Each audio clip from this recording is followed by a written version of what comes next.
Welcome back, everyone, to Aaron's Opinion, the podcast for blind people, where we speak about critical issues in the blindness community and all other issues from across the universe and galaxy. Today, Michael Ray Monast joins us. All I can really say for this one is that I've come to understand that you have had quite a spiritual journey throughout your life. You've had quite a life so far, and you intend to have quite a life in the future. So you're very knowledgeable about God and the universe and who we really are. So, who is Michael? Go through the whole spiritual journey, telling me everything you want to say and never telling me anything you don't want me to know. And know that this is marked as explicit for a reason. So, dig into the full story from the beginning. Go ahead. Absolutely. And thank you, Aaron, for having me. And thank you, everybody, for listening. My name is Michael Ray Monast. You can call me Little Ray of Sunshine. And that's a little bit about what we're going to talk today is the sun and light. As we're all light beings, we're all incarnations of light. And I believe that I am a starseed. And there should be a description you'll be able to read that explains in full detail what a starseed is. And I'll talk a little bit about why I think it is I am a starseed. Um, but let me first just say I believe everything that exists is sound, frequency, and vibration. Now, where did the first sound, frequency, or vibration come from? I think it comes from Father Time, is what I call it. That's the Almighty Creator, is time, and with the right under the right circumstances and the right amount of time, there was a big, let's call it the Big Bang Theory, or a sound, frequency, vibration. Okay, and for example, in science they call it the Big Bang Theory. In the Bible they call it the Almighty Word. God spoke. He used his words of his sound, frequency, vibration to create everything. In the Hindu text, they call it the Almighty Om, or Om, O-M, which means Almighty Sound. Aboriginals in Australia even have their own stories of blowing certain three trumpets that created life. So I think life is sound, frequency, and vibration, and it's like a symphony or an orchestra. Life is like a dance, and scientifically, I can't really break it down because it's hard to retain information with my diseases, which I will also explain. But life is like a battery. You need a positive charge and a negative charge. And this is why I would say all humans go through good and bad moments in their lives. And this is the case for many of us, but some of us more so than others. And I have definitely been on a wild ride. So I'll start a little bit. I grew up in Scarborough, Ontario, Canada, which is in Toronto. I grew up in poverty, and my mother was German English, and my father was French, Norwegian, and Swedish. Excuse me. And yeah, we grew up in poverty. My father was an alcoholic, very abusive, in and out of jail, was a drug addict, schizophrenic, not a good father, not a good husband, but a very good friend. Uh, he was really good at camping and survival in the wilderness. And my mother, she had I want to say she had a good heart, but she lived in fear. And she also did drugs and things like this. And she was also neglected. My grandfather, my mom's father, fought in World War II, so he was an alcoholic and very angry as well. So my mother lived her life through fear and would hide behind the one man who could protect her, which was my father, well, her father, and then eventually my father, and then eventually my older brother. Once my father was out of the picture, my oldest brother would uh, basically take over. He was the one my mom would go to discipline us. So there was violence in the home, drugs in the home, um, and that's just in the home. That wasn't throughout the neighborhood, right? So I had to deal with not only my home but also the nonsense in the neighborhood. Now, star seeds to become a star seed, you kind of have to go through some real disgusting things in life. Uh, Decisions that you will make, good or bad, take a factor in being a starseed, but also other people's decisions and the things they do to you and say to you also is a factor. But my first memory of realizing just how evil the world was, I was 5 or 6 years old, maybe grade one. It must have been Labor Day, the day before the first day of school, and I was really into cowboys and Indians. So my dad takes me downtown, just myself, and he takes me to see these native Aboriginals. There was about 5 or 6 of them just sitting on these bleachers, and he took off, I guess, to go smoke his drugs or whatever. And one of these natives, they were all drunk, by the way, and one of them was sitting there with a winter jacket on, and this is in September. And one of these natives, this drunk male, would start touching me. Ah, ah, is what he was saying as he was rubbing his hands down my back. And like it was a hot day, so I was sweating. So he was rubbing the sweat into my back, and I thought it was a little creepy. But I was kind of frightened, so I just kind of stood there. I was in shock almost. My father told me to behave myself, so I didn't want to say nothing because I didn't want to, get in trouble. And eventually, he stuck his thumb in my rectum, and that was the first moment of my young life where I realized just how disgusting this world is and how evil this world is. And just basically, like I said, positive and negative.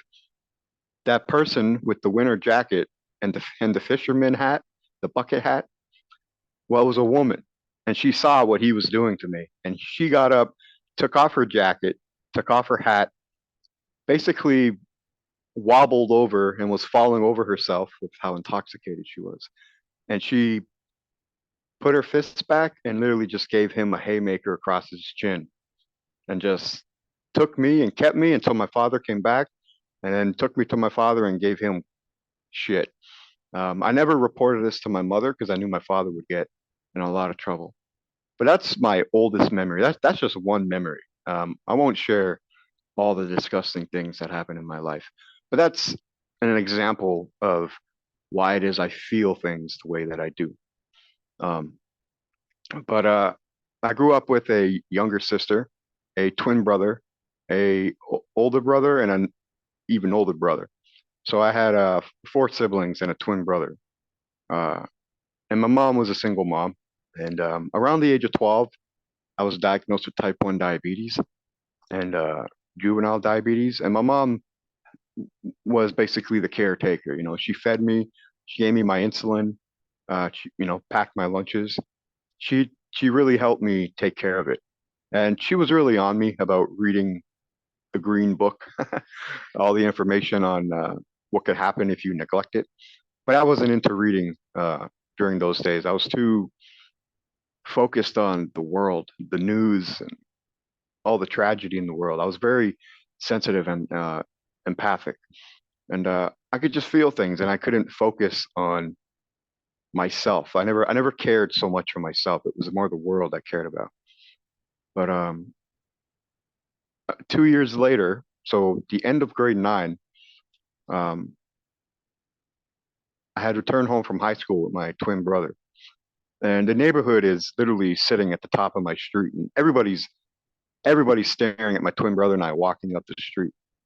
And I knew right away something was wrong. And as we reached near the landing of the stairs that lead to my backyard, I stared down the landing and could see my backyard is full of police officers. So I knew right away my mother was attacked. And a whole, it was basically sorry. Let me say that again.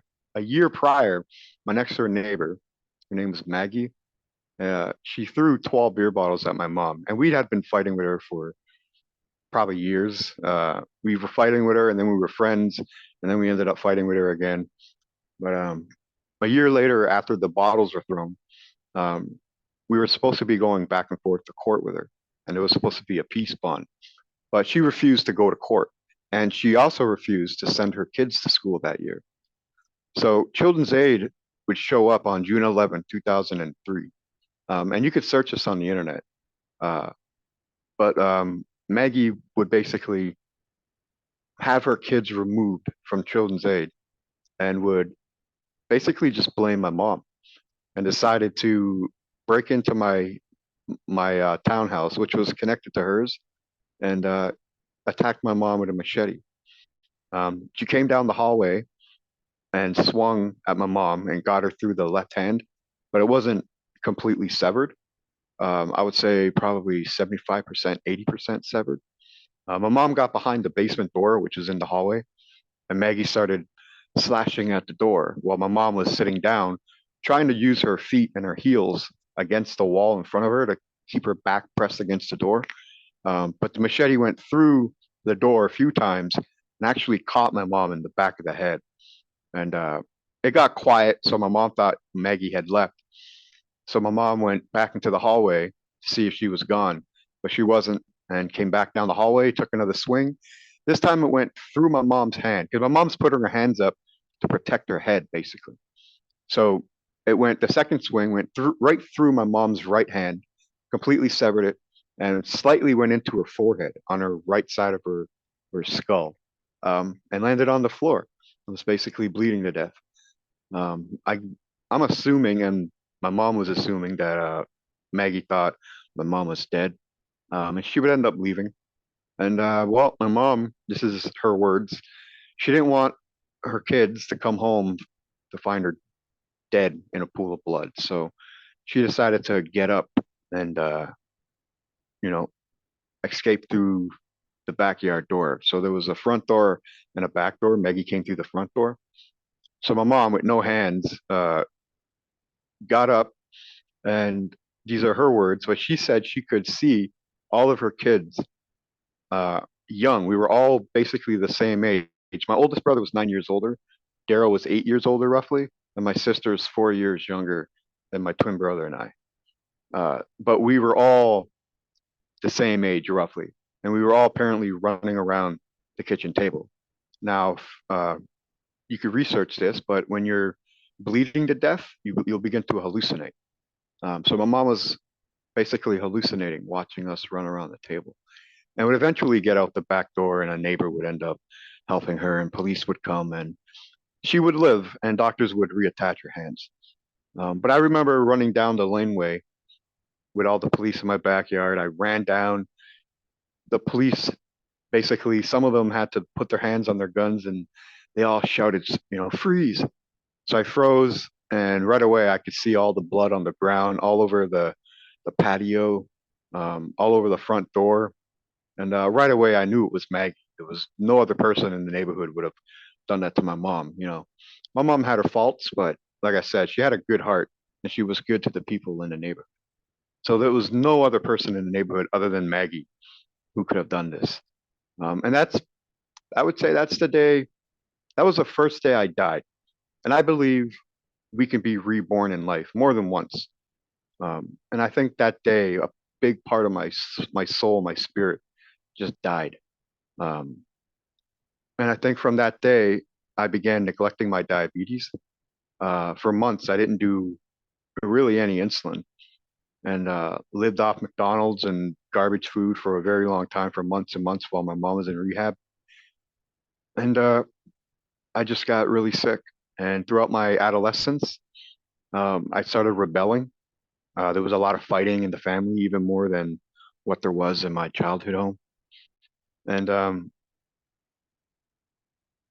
just skipped school, didn't go to school, got arrested once or twice, and just really had a hard time. It was a desperate moment in my life, in my young life. Eventually, I would move out just after the age of 18 or so. And I got really, really thin. I started losing a lot of weight. And basically, it was almost as if I was taking like heroin or something. Like, that's how skinny I got. So I started losing all my muscle definition and all my weight. And basically, I would become a security guard and a private investigator. Would also get engaged as well. Of course, that didn't work out with how sick I was. The relationship. There was no sex. There was no good communication. I was depressed. You know, with everything that had happened throughout my young life, I just wasn't relationship material. Um, so it would lead to a lot of fighting. And then eventually one day, uh, I decided to, you know what, let's just get engaged. Maybe that'll fix everything. Well, it didn't. Um, but eventually I noticed my fiance, my ex-fiance, she had stopped complaining about stuff. And, you know, I had this feeling like something's up, you know, and I was a private investigator. So I had the resources to spy on her, which is basically what a PI is. So I did. I spied on her and realized that she was uh, seeing her nutritionist at her gym, which she would go to sometimes twice a day for 3 hours. Um, and my supervisor, who was with me while I was watching her, he told me, "Listen, like, don't say or do nothing yet. Just uh, move out, get a place to stay, you know, and then leave her." Um, so that was also a big uh, scar in my life. I was roughly 23 years old when that happened, and it it really broke me. You know, I'm sure many people here have had their heart broken. But when you put a lot of time and effort into a relationship and it falls apart and it's never really happened before, it could really devastate you. So I became even more depressed, started drinking more. I ended up moving back with my mom. So in a weird way, um, it had helped me because I was able to find my mom again because we hadn't spoken for years since I had left home at the age of 18. And I didn't say, but that's because of some drug use in the house at the age of 18, 19. And I was working with my oldest brother, and she was basically wanting my entire paycheck. So I had to leave. So that's why I didn't really talk to my mom for a few years. I had actually reported as well to my uncle that there was drugs in the home. So she basically disowned me at the age of 18, 19. I should have mentioned that before. And so now I'm 23. I'm living with my mom in a one bedroom apartment here in Scarborough and doing a lot of drinking, really depressed, stayed home. I wasn't working, really sick. This was um, about 4 years after I had lost all the weight and became really sick. Um, and we all just kind of summed it up to the fact that I was neglecting my diabetes and not taking care of myself. You know, this is the reason why I'm so sick and why I'm so thin.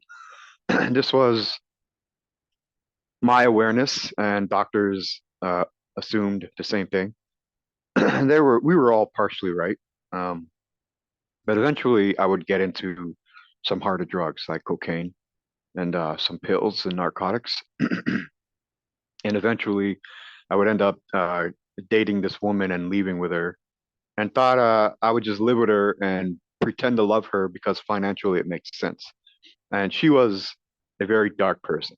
And let's just say those are the real dark days of my life. I started studying um, paranormal things.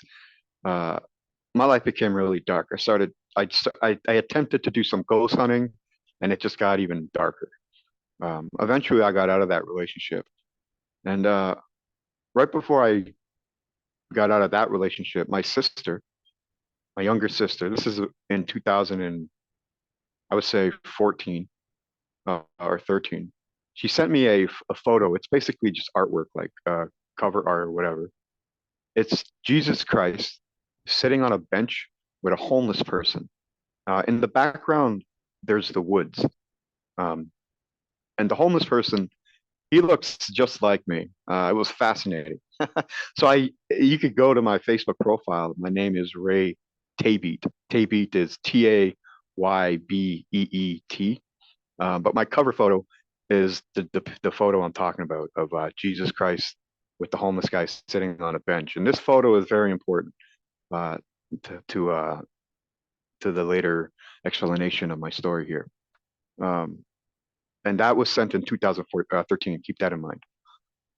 So eventually, I would move back to Scarborough. I was living in a one bedroom apartment. Sorry, a three bedroom basement apartment with two roommates, and I had the smallest room. It had no window, and again, I'm really sick, drinking, narcotics, wasn't taking care of myself. Um, I was gonna die. Uh, and now I'm 25, 26 years old. Um, and eventually I would go back to work because I really needed money. And I was basically brewing beer. And eventually my boots, they weren't waterproof. And it was a pump room that would fill with water every day. My feet would get wet. And my boots gave me these blisters and they would end up getting infected, mostly because of uh, my diabetic neglect. So I would lose my right toe. And some people call me not just Little Ray of Sunshine, but also Monas Nine Toes because I only have 9 toes. So my right big toe is completely gone. Um, so I would end up doing even more narcotics now that I have an amputation. Now I can get the pills for free. So the amputation definitely did not help me. But I needed more money. And so I used to date a girl.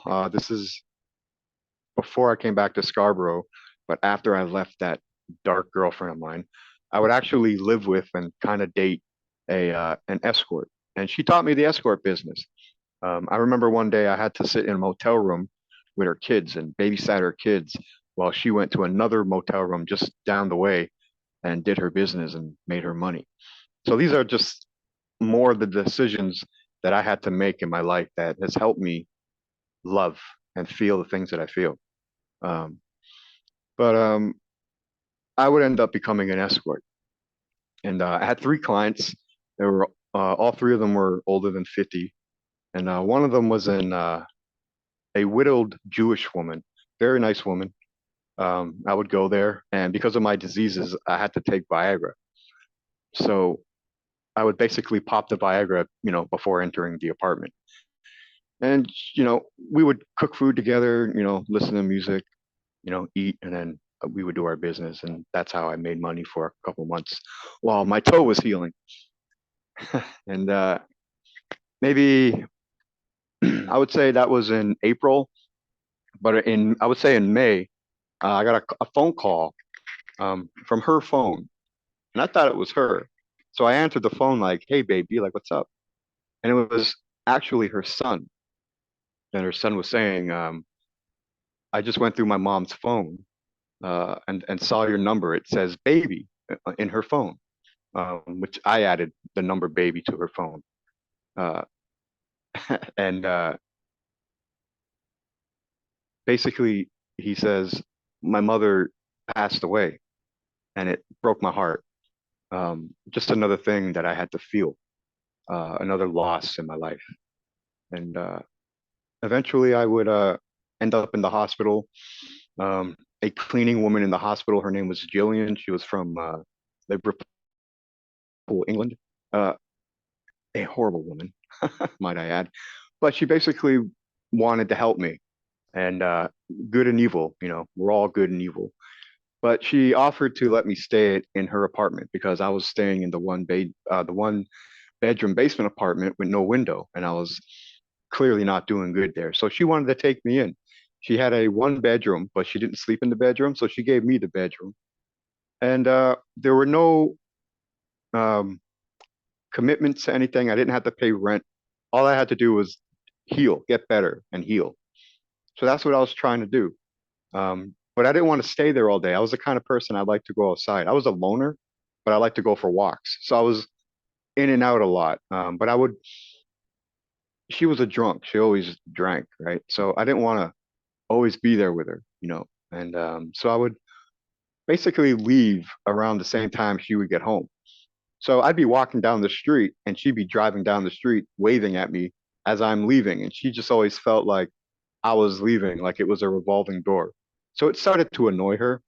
And one day I came home. It must have been 10 o'clock at night. And I go into the room. And I don't turn on the lights or nothing.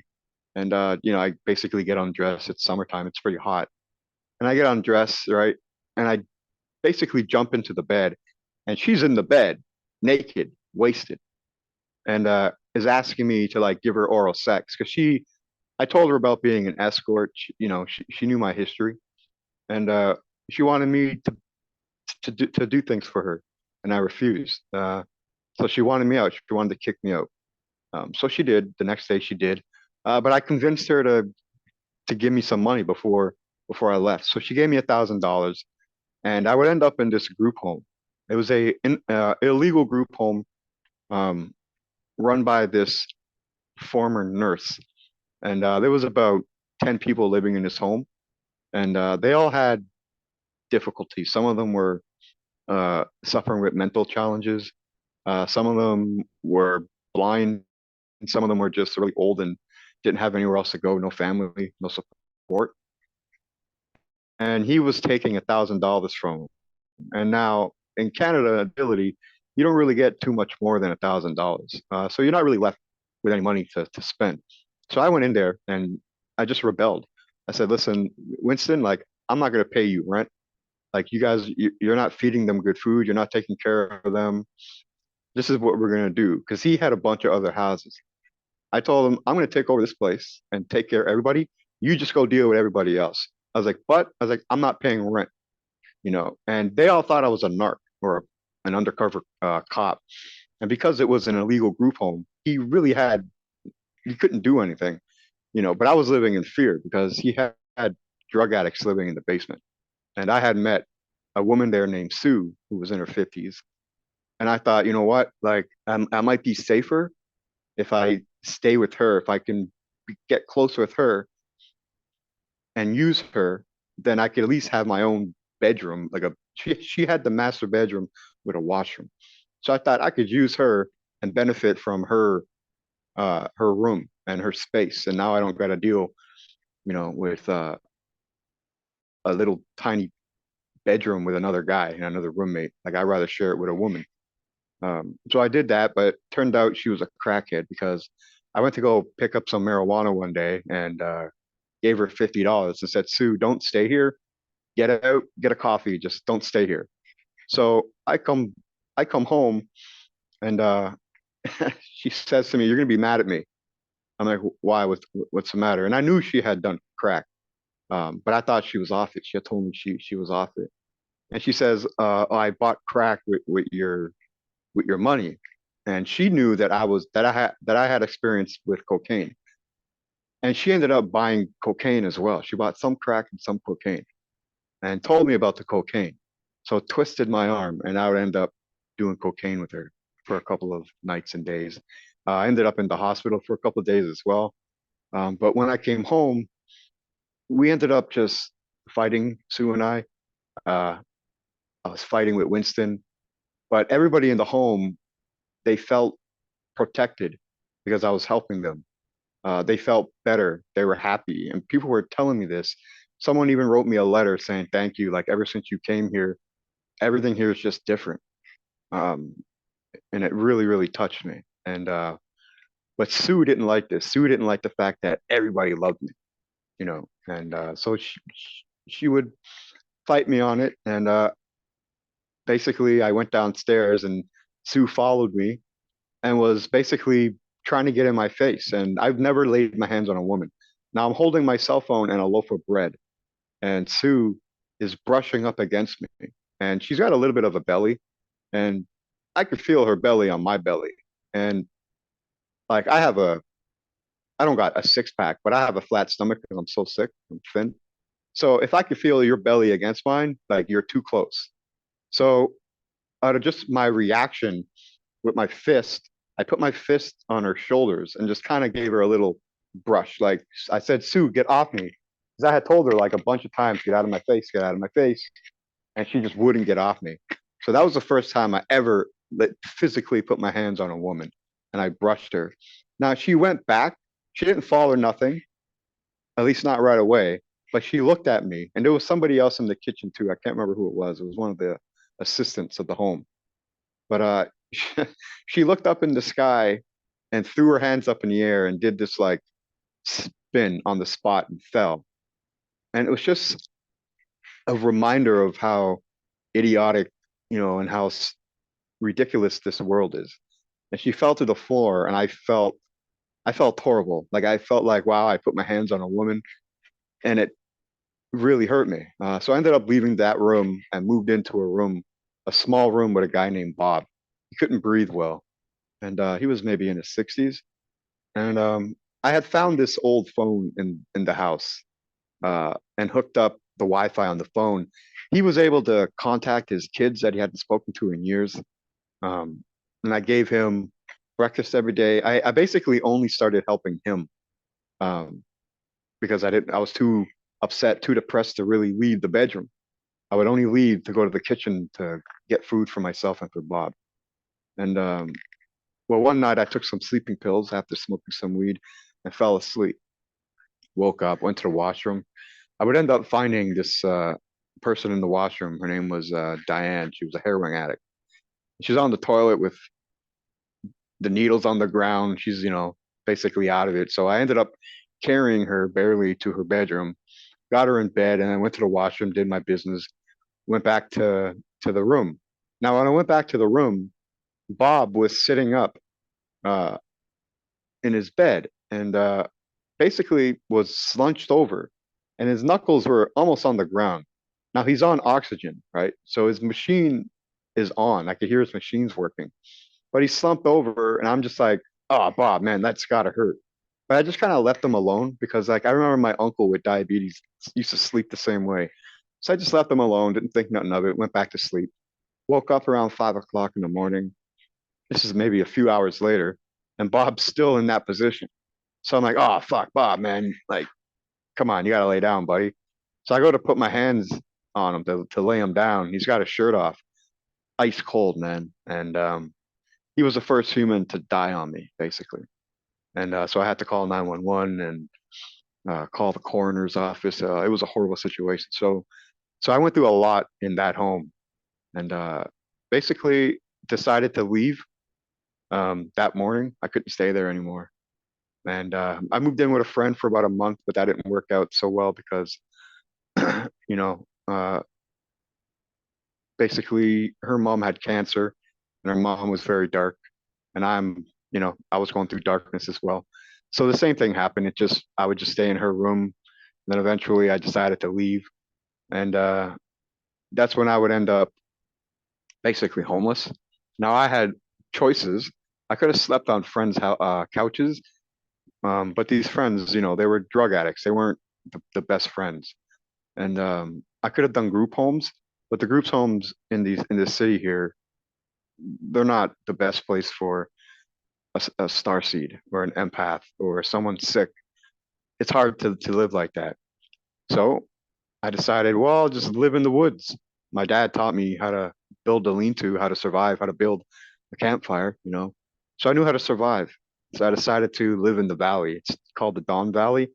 I was living near an area called Leslie and Finch in Toronto, Ontario. And December 1st was the first night. Um, and I was there for 3 days and 4 nights. Now, sorry, maybe 5 nights? Yeah, 4 nights.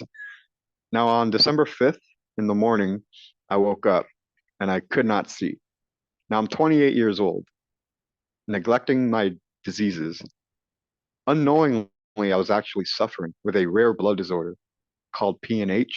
Now, the actual term for it, I can't recall.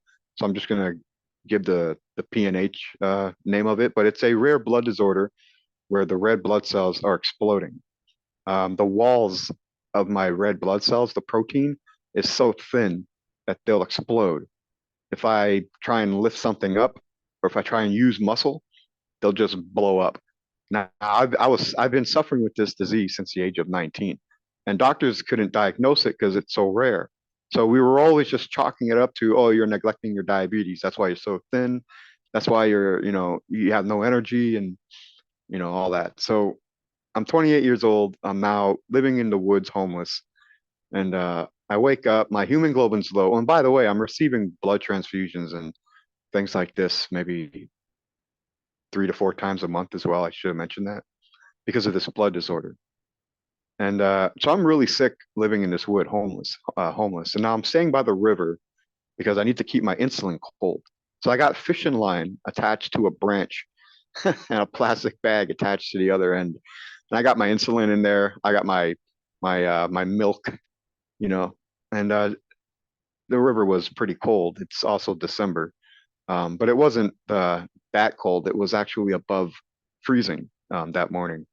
But I woke up and couldn't see. I had basically gone blind, and I couldn't see my fire pit. I could see the light on my phone, but couldn't make it out. Everything was blurry. If you had ever maybe stuffed Vaseline in your face, or been underwater with your eyes open and you've had eyesight, maybe you'll understand what I'm talking about. But it just, I couldn't see the moon, couldn't see the stars, and nothing. And I knew with how bad my low hemoglobin was and my low platelets were, there was no way I was getting out of those woods. And with the lack of support, I just didn't want to live anymore. It wasn't suicide. It was just okay. I've had enough. I'm just gonna accept the fact that I have to die. So I laid down on my cold cardboard box and decided to die, and I did.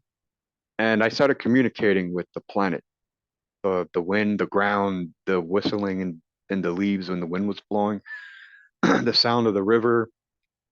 It was a beautiful moment, and there was, I wouldn't say it was a voice, but there was an energy basically communicating with me, asking me like, "Do you want out? Like, are you done?" And I said yes.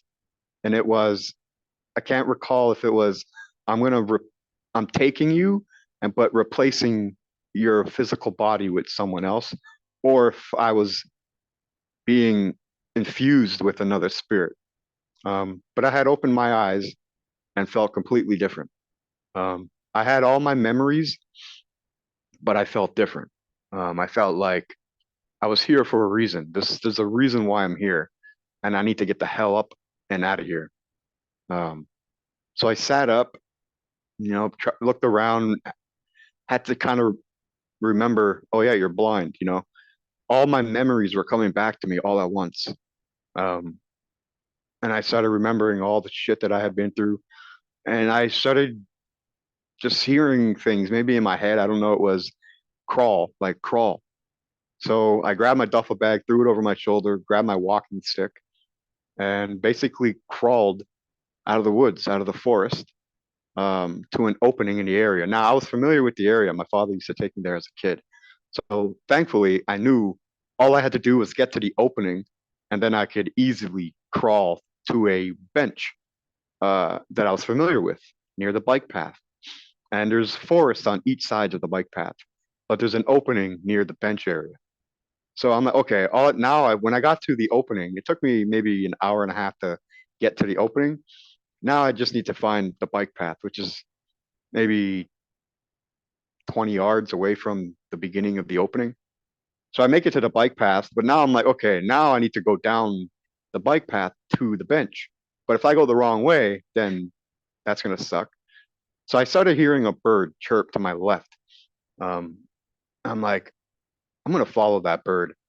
So I decided to go towards the bird, and sure enough, man, I went the right way, got to the bench, got up on the bench, laid down on the bench, and I fell asleep, in and out of sleep. I would say from in between the hours of 6:30, 7 o'clock till about 8 o'clock in the morning, people were riding by on their bikes. They were jogging as well. Like I said, it was above freezing in December, which is not usual in Toronto. So I think people were taking advantage of decent weather.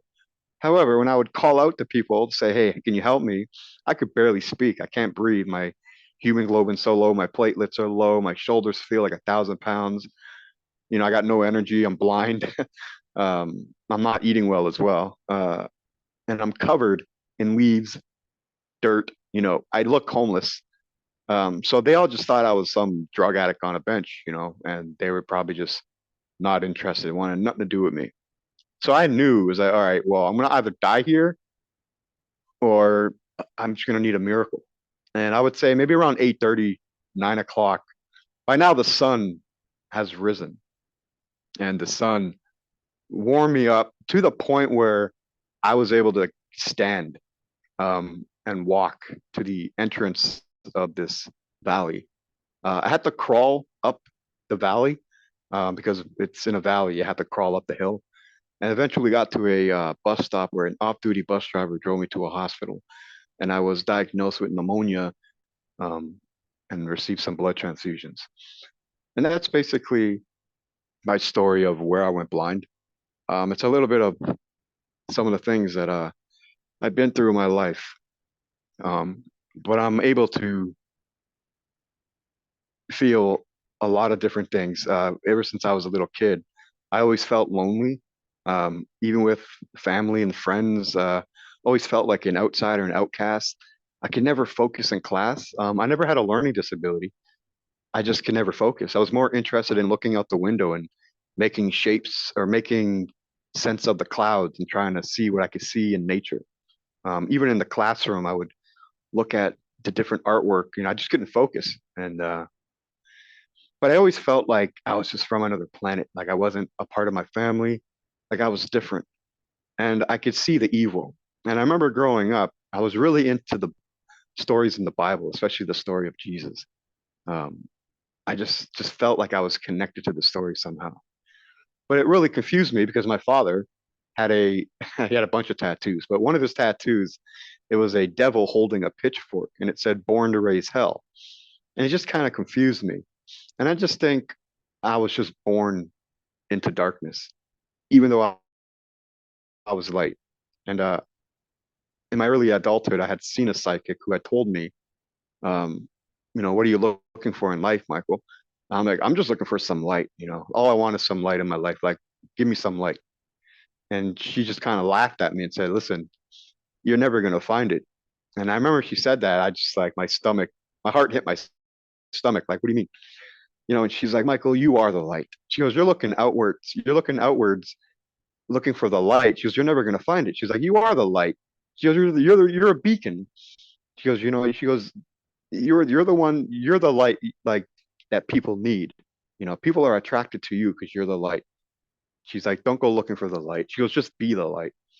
And that's when I started, getting really into astrology, the sun, the stars. But it was that morning in the woods when the sun rose and warmed me up. The sun saved my life. So I started doing research on the sun, started learning about spring equinox, summer solstice, fall equinox, and winter solstice. And I learned on December 21st, the sun reaches the furthest southern part of the sky and hangs on a constellation, which is called the Southern Crux, the Southern Cross or Crux. And it sits there for 3 days. So it rises on the 22nd, 23rd, 24th in the same position. And the ancients believed that the sun was basically dead for these 3 days. And then on the 25th of December, the ancients, they call it the newborn king.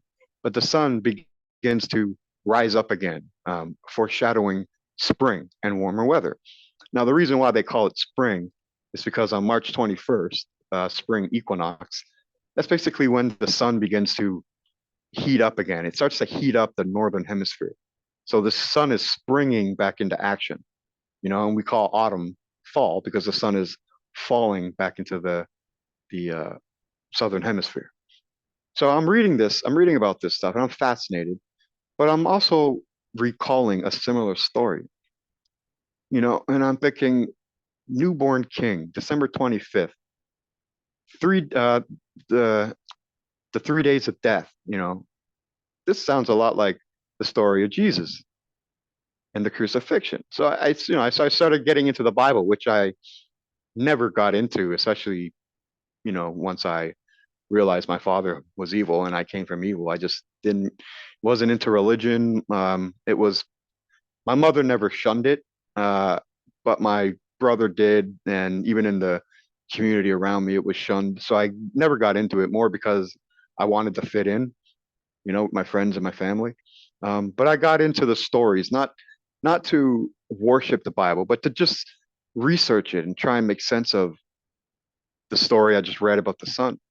And sure enough, um, I did some research and realized that the sun in our sky is a template. Like what the sun does is a template for all the solar deities that exists, whether it's Jesus Christ, Amun Ra, King Horus of Egypt, the sun god, Buddha, Krishna, Hercules. They were all born of a virgin. Most of them had 12 things, whether 12 disciples. Hercules had 12 chores. But there's a lot of similarities in the stories, and there's a lot of different verses in the Bible as well that basically tell you that Jesus is the Son. And I'll give some examples. Um, it says Jesus is the morning star, the giver of light, the hero of men, the savior of men, who rises and falls to be reborn again, to rise again. Now, this is the sun. The sun is our star. It's our morning star. Every morning it rises. Okay. Every day it falls and then it rises again every morning. In the northern hemisphere, after wintertime, the sun warms up the northern hemisphere and saves men. It's the savior of men. It saves us from winter, from death, and grows back the plants and brings vegetation back to life. So they're speaking of the sun, and yeah, I believe sun is God. Now the word God, it literally means light or illumination, and I think the word God, like they say, God is good.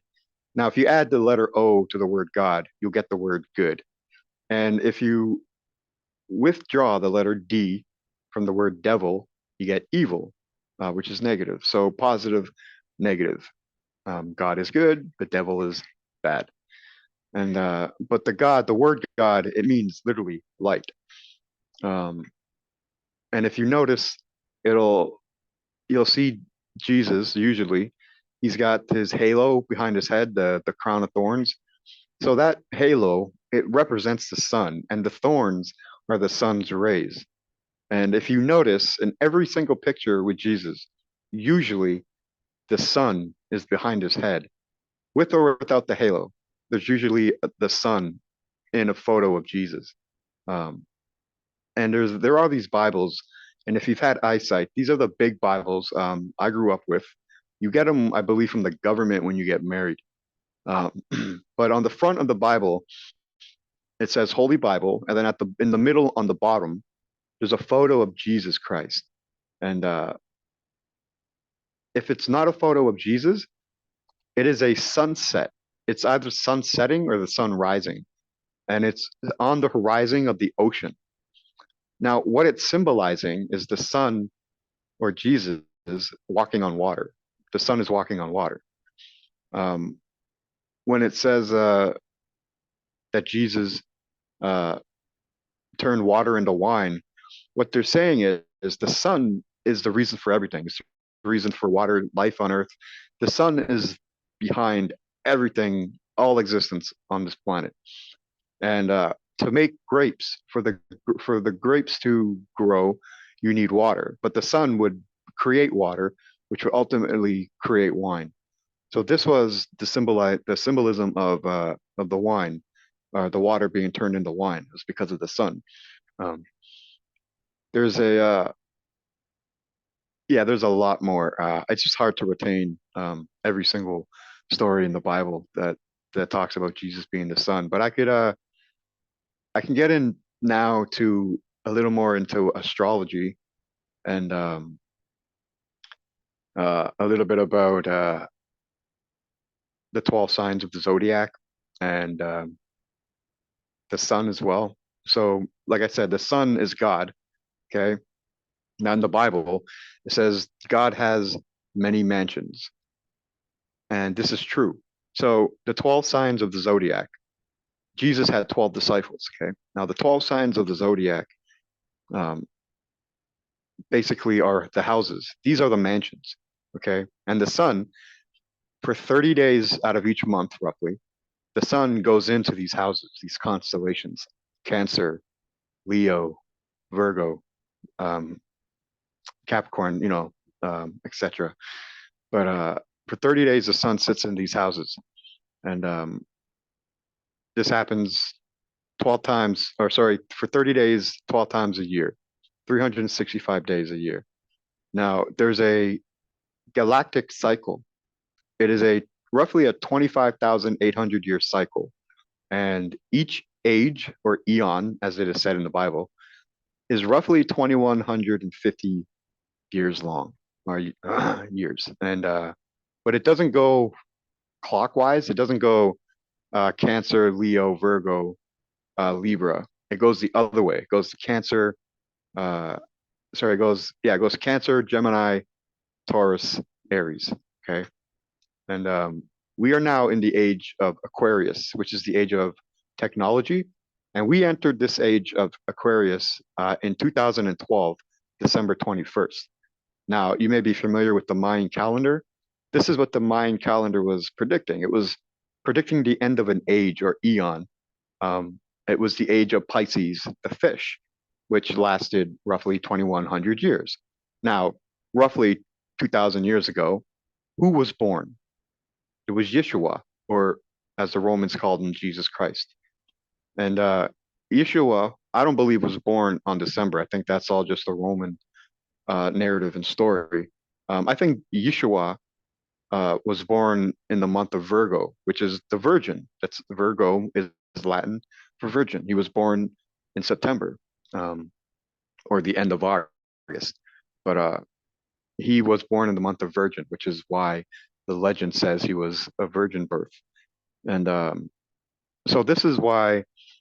So he was born in the month of the Virgin, but it was the age of Pisces, the fish.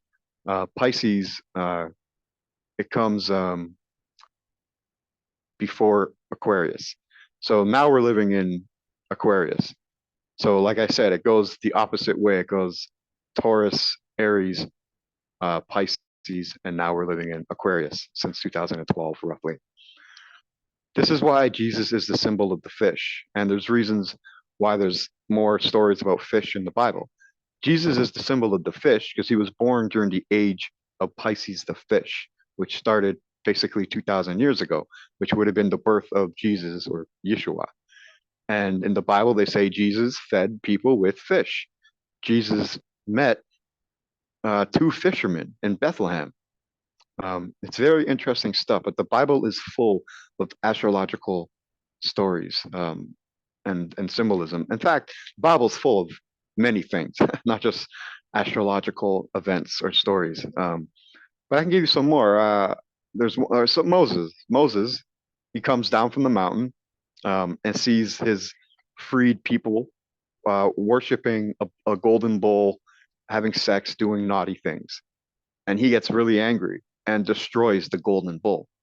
Now, this is 4,000 years or 2,000 years before the age of Pisces, the age of Jesus. And the age of the bull, Taurus, the bull, would have been before the age of Aries, the ram. So during the age of Moses, the bull, it symbolizes the end of the age of Taurus, the bull. And Moses destroying the golden bull signifies the end of the age of Taurus, the bull. And Moses, or the Jews, that part of the story, it's representing the beginning of the age of Aries, the ram. This is why, one of the reasons why the Jews today still blow the ram's horn. It's a signification, it's a symbol, and the reason why we use these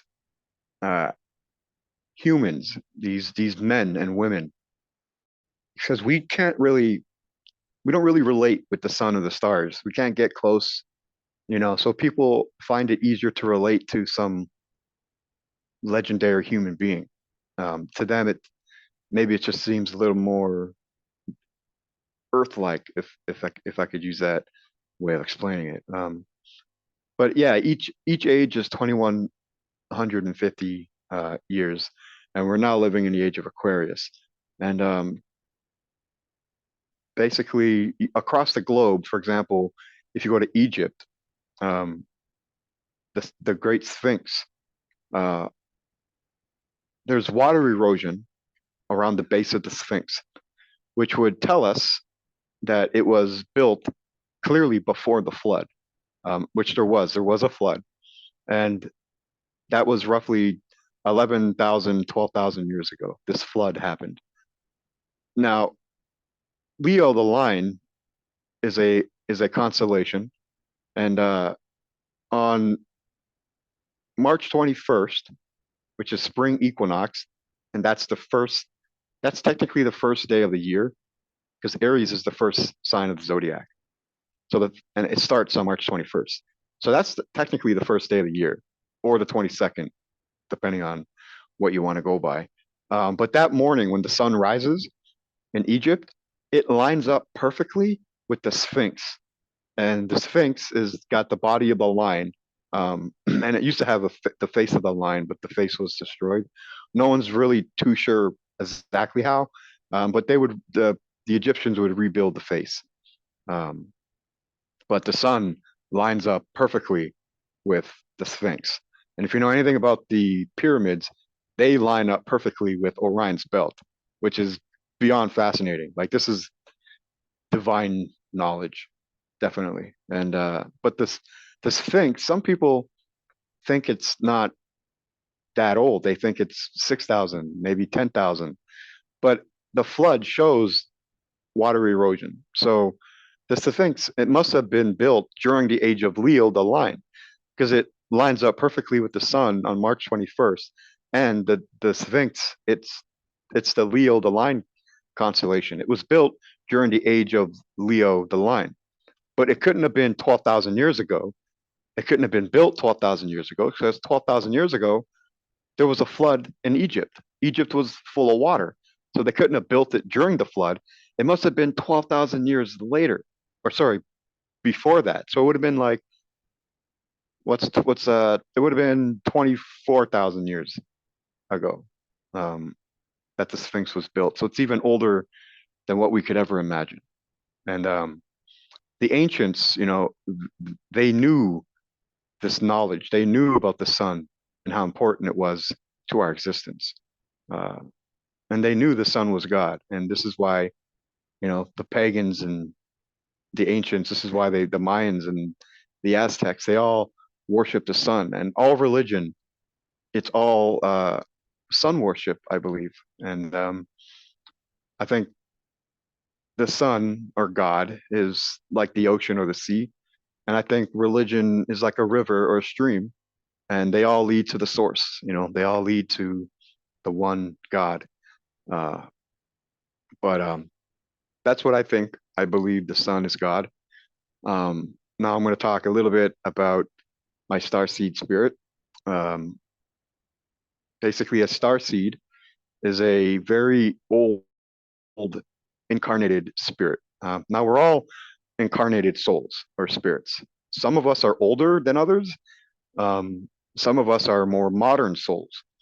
Now, I believe the more modern souls, these are souls that are really full of evil. These are the psychopaths of the world, the people who could kill and feel nothing because they haven't had any karma. They haven't served any mistakes, they haven't lived many lifetimes.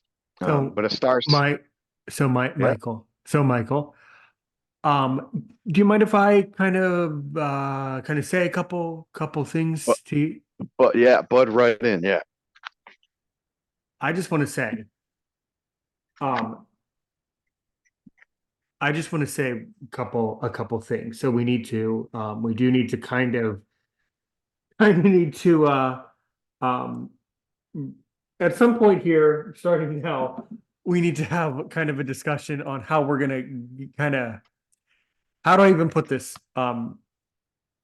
We kind of need to land, not really land, but we need to get back to we need to get back to we need to get back to earth here because I certainly have some questions for you. Um, and I want you to know that this has been from my heart to yours, Michael. This has been both the most fascinating conversation I've ever had on my show. And if you don't mind me getting explicit with my language, um, I can just tell you, quite frankly, not only has this been the most interesting episode ever, but it really, it really has, you've really had the most. I mean, I hope you don't take this personally when I tell you that you have overcome like the most fucked up life I think I've ever heard someone overcoming. And I completely agree with whomever told you that you are the light, because you definitely are. For someone to be able to go through all of that and then come out and love God in the end, when you could have chosen to hate God in the end for all that he put you through, the fact that you are able to do all that, that's an illustration of your strength as a spirit.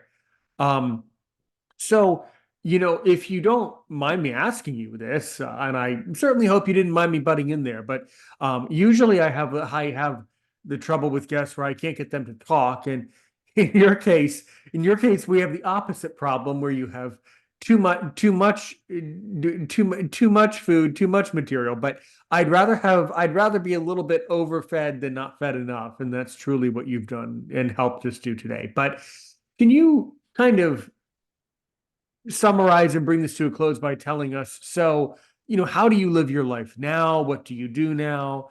Let's kind of wrap it up and move sort of in that direction, if you wouldn't mind. Okay. Absolutely. And so now I've been blind 7 years. I Mhm. live alone. I live alone. I still have trust issues with the public, No kidding. mostly sighted people. I still live in Scarborough. I still live in poverty. I don't work. I'm too unhealthy. Waking up in the morning is very difficult. Right. Um, very painful. My stomach is a mess. I smoke. I smoke it for medical reasons, marijuana. But without marijuana, I'm in crazy amounts of pain. Hmm. My rare blood disease causes lack of appetite. So without weed, like I don't eat at all. I don't sleep well. But to tell you the truth, smoking weed, it really helps me meditate. Um, Hmm. and it makes everything so much more interesting. Um, Listening Yeah. to music, just the sounds of nature. I could literally feel myself breathe and my blood flow when when I'm trying to meditate and I'm smoking. It really helps. But I just go to dialysis 3 days a week. It's 3.5 hours. Hmm. Um, but I don't live off a lot of funding. I can't stand money. I know it has to exist and people need it to live, but I can't stand money. I've struggled with it my entire life, and Right.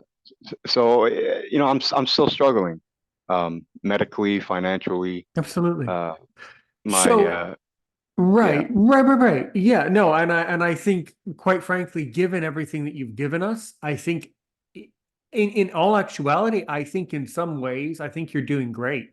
Considering everything that you have already done, I still think you're a great person, and I still know that you're doing great, and that you truly are the light, and that's very, very clear to me. I mean, I think what you went through is, like I said.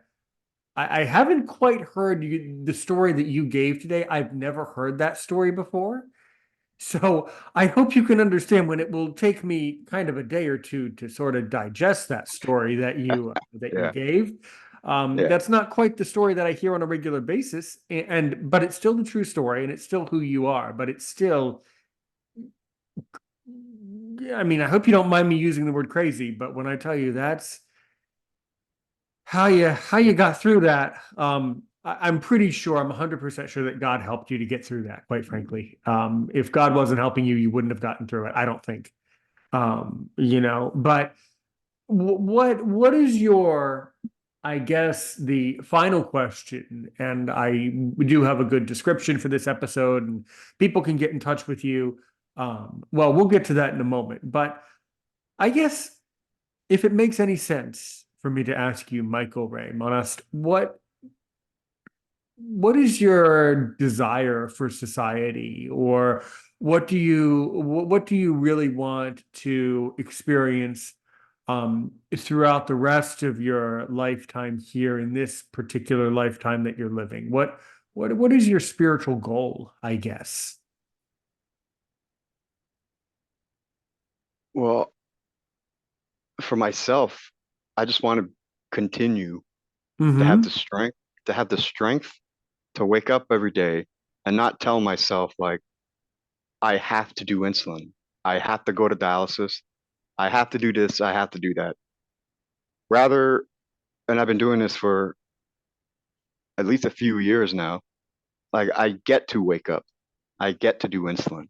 I get to go to dialysis. I get to live and I get to experience happiness. And I Yeah. have found it. I have found I have found my happiness. A big part of my happiness lives in Norway. And Yeah. Yeah. and she's been great. And she's not just my spirit partner and my lover, um, but we both believe that we lived a long, long time ago together, lifetimes ago. So I so I believe I came here from Pleiades, which is a star system. It's called the Seven Sisters. Mm-hmm. It's on the right shoulder of Taurus, the bull. Anyhow, I believe I traveled there or from there that day in the woods, and I that's basically Yeah. the PNH disease. Quickly, let me just say quickly, the average human gets 9 years. Well, I had it for 9 years that day in the woods because I had it at the age of 19. I was 28 that day in the woods. So that had been 9 years, and I died that day, which Right. is the average any human with PNH would get. So I believe I died that day, and God sent this old spirit, this starseed spirit, it sent here. Mm-hmm. And I think a part of my spirit knew that this body is the perfect body, the perfect everything this body went through before my spirit came here. It was preparing itself in a way. And I infused myself into this body with this spirit. And I think a part of it is because she's been blind her entire life. I never, ever would have met her if I did not go blind. Mm-hmm. If I did not drink every shot of vodka, if I did not take every line, if I did not do the things I did, I wouldn't have been blind and I never Yeah. would have met her. And I Yeah. never would have been happy, never would have been happy, That's you true. know. If you had Yeah. never, quite frankly, you're really, and I think this is where I would like to kind of wrap things up today with this utterly fascinating conversation. But I will say that I completely agree that you would not be where you are now if 100% of the things that you told over this hour had never happened. You needed to have all of those little things, the starting at the age of 5. You Yeah, needed that whole chain reaction, that whole zap needed to happen in exactly that chronological order. There's those chemicals needed to God needed to basically send your spirit on the journey of life. And that's the only absolutely. explanation for it. Because you shouldn't be alive. You shouldn't be alive. No, You shouldn't. You're no, you've completely fucked up your body. You've completely destroyed your health. By the yeah, way, I'm not yeah. judging you. I'm not judging you. Just saying you've completely done that. And Oh the yeah, only reason why you're here is because God loves you. And that is abundantly obvious, blatantly yes. obvious. And But I love God, and I that's love God. Yeah. so beautiful, so beautiful. And you should.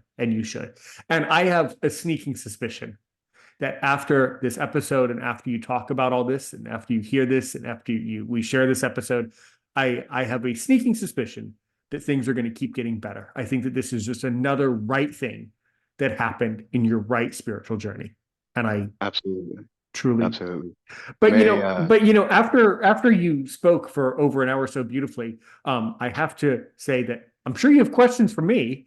So I always walk towards the end of an episode by saying, so what do you really want to know about Aaron Richmond and Aaron's opinion? And if you can ask me only one question to make me sweat to see if I'm worth my salt as a podcaster, what do you, Michael Ray Monast, want to know? uh can I You can, a couple of things. Michael, Uh with everything you just said, you can ask whatever you damn please. Trust me. I just wanted to share Mm-hmm. I wanted to share a blind joke for all my blind friends who are listening, but Uh-huh. also sighted people as well. It's pretty funny. Uh, Go for it. but I also wanted to, can I share my mom's name and people can look up her story? If you want. So my mom's name is Madeline Monast. Her first name is Madelene, and her last name is Monast, Monast.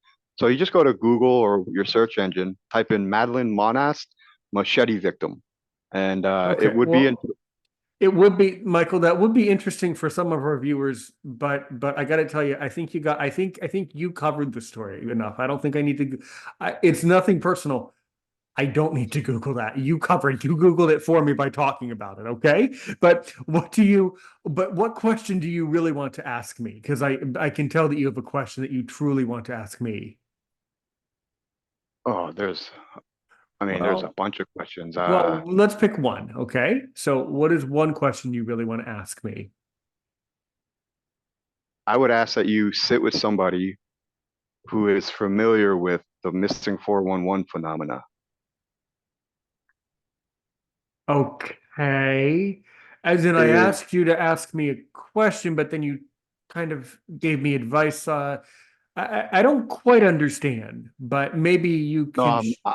maybe sorry, I should have phrased it differently. Okay. Uh, could you uh, could you possibly sit with Mm-hmm. someone and Mm-hmm. talk about the missing 411 phenomena? Well, I don't know what the missing 411 phenomena is, so I don't know. It is a very riveting and intriguing phenomena where people are kind of going missing, but Ah, there's different profile points. But it's another podcast.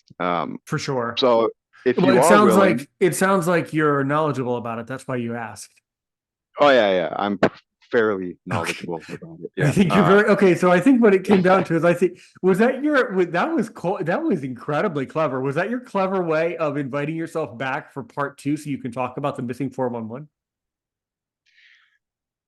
Yes, it is a segue to our That's next conversation. you're incredible. That was I gotta tell you, I've never had this experience before where a guest completely just nails me at the end. And the answer to the question is we at Aaron's Opinion, we would love to sit down with Michael Ray Monast about that topic.